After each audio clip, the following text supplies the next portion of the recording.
Tak, Bonvi.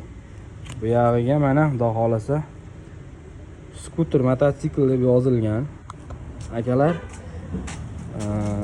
bu akamiz o'tgan prava dokument so'ragan paytda nomer olgan ekan. Mana bu skuterga olgan.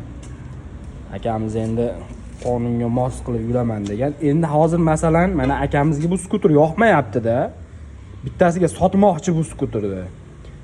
Cho'ntak skuterdan 5 talik, bu 5 talik skuter, 5 talik akkumulyatorli.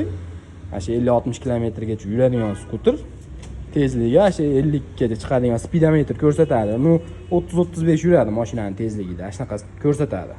16 ballonda. Endi deylik bu skuterni sotadi-da masalan, kimgadir, masalan menga sotyapti. Mana bu texpasporti bilan sotyapti. Oformit qilish qanaqa bo'lishi mumkin? Ashunga mana uni o'ylab topgan akalarga mashina jo'natib qo'yinglar videoda. Hozir mana skuterni men olyapman-da.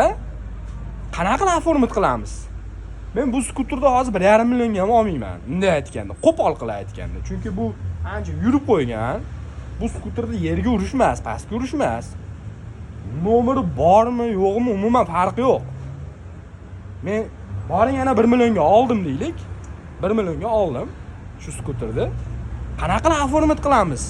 Bu akadan boshqa odam minolmaydi bu skuterni hozir. Aka sotish kerak. Bu skuter uje ro'yxatdan o'tgan.